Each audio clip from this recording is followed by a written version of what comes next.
Good morning बच्चों, बहुत बहुत स्वागत है आपका अपने चैनल जिसका नाम है लर्न एंड शाइन विद अनुपम। बच्चों, हम लोग इस वीडियो सीरीज़ में वायुमंडल और उसकी परतों के बारे में पढ़ रहे हैं और इन परतों के बारे में हम लोग एक एक करके डिस्कस कर रहे हैं। तो सबसे पहली परत के बारे में हम लोग डिस्कस कर चुके हैं पिछली वीडियो में। आज के इस वीडियो में हम जानेंगे समतापमंडल यानी कि स्ट्रेटोस्फीयर लेयर के बारे में। समतापमंडल वहाँ से शुरू होता है जहाँ से क्षोभमंडल ख़त्म होता है, यानी कि 18 किलोमीटर। 18 किलोमीटर से लेकर 50 किलोमीटर तक समतापमंडल की ऊंचाई होती है।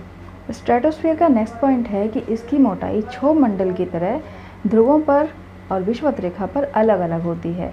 अंतर बस इतना है कि क्षोभमंडल में विषुवत रेखा पर ऊंचाई ज़्यादा होती है और ध्रुवों पर कम होती है, लेकिन समतापमंडल में इसका उल्टा होता है। समतापमंडल में ध्रुवों पर इसकी मोटाई ज़्यादा होती है और विषुवत रेखा पर ना के बराबर, लगभग कम। समतापमंडल के निचले हिस्से की अगर हम लोग बात करें तो इस हिस्से में मौसम संबंधी जितनी भी घटनाएं होती हैं, जैसे कि बादल का गरजना, बिजली का कड़कना, जल वाष्प, ये सब बिल्कुल नहीं होता, यानी कि एकदम शांत वातावरण रहता है, यानी कि यहाँ पर समान तापमान रहता है।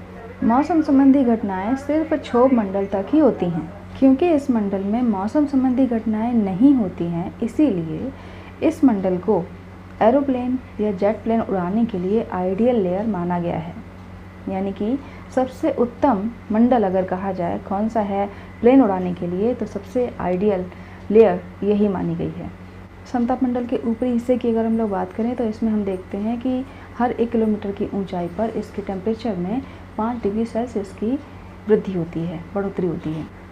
कभी कभी यहाँ पर विशेष प्रकार के बादलों का निर्माण होता है जिनको कि हम लोग मूलाभ मेघ कहते हैं, यानी कि मदर ऑफ पर्ल क्लाउड। इसी मंडल में सबसे ज़रूरी एक और परत पाई जाती है जिसका नाम है ओजोन लेयर।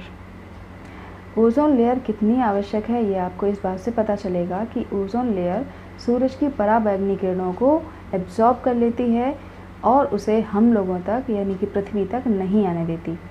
यानी कि ओजोन लेयर सूरज की सबसे हानिकारक किरणों को हम लोगों तक पहुंचने से रोकती है और एक तरह से हमारे लिए सुरक्षा कवच का काम करती है। पराबैंगनी किरणें यानी कि अल्ट्रावायलेट रेज हमारे लिए इतनी ज़्यादा खतरनाक हैं कि इनसे हमें स्किन कैंसर तक हो सकता है और भी इनसे हज़ारों तरह की बीमारियां होती हैं, जिनसे कि हमें ओजोन परत बचाती है।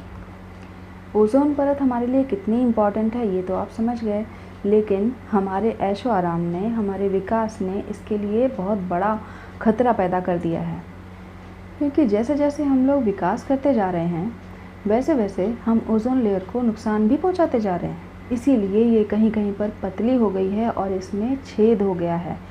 वहाँ से सूरज की किरणें पृथ्वी तक आसानी से पहुँच सकती हैं और पहुँच भी रही हैं, जो कि बहुत ही चिंता का विषय है। ओजोन लेयर को सबसे ज़्यादा नुकसान होता है CFC गैसों से। CFC यानी कि क्लोरोफ्लोरोकार्बन। CFC गैसों का सबसे बड़ा सोर्स है हमारे घरों, ऑफिस या फिर फैक्ट्रियों में लगने वाले फ्रिज और AC। पहले इनका उपयोग सीमित मात्रा में होता था, लेकिन अब समय के साथ इनका उपयोग बढ़ता ही चला जा रहा है। पृथ्वी के जिस जगह की ओजोन लेयर सबसे ज़्यादा डैमेज हुई है उसका नाम है अंटार्कटिका। अंटार्कटिका के ऊपर जो होल था वो काफ़ी बड़ा था और जिस तरह से हम लोग विकास कर रहे हैं उसके बाद ये होल और बढ़ जाता। लेकिन अच्छी बात यह है कि ग्लोबल लेवल पर एक मुहिम चलाई गई जिसके प्रयासों का नतीजा था कि कुछ वर्षों बाद ओजोन के इस होल में कुछ कमी देखी गई है। समतापमंडल के बाद जो परत आती है उसका नाम है मध्यमंडल, जिसको कि कहते हैं मीजोस्फीयर। मीजोस्फीयर और स्ट्रेटोस्फीयर के बीच में जो एक परत है जो इन दोनों मंडलों को सेपरेट करती है उसका नाम है स्ट्रेटोपॉज। मध्यमंडल के बारे में जानने के लिए मिलते हैं नेक्स्ट वीडियो में। वीडियो कैसा लगा कमेंट्स में ज़रूर बताइएगा और अगर यूज़फुल लगा हो तो लाइक और शेयर कीजिएगा। जो लोग नए हैं वो सब्सक्राइब कर लें और जो पुराने हैं वो बेल बटन को ऑन रखें।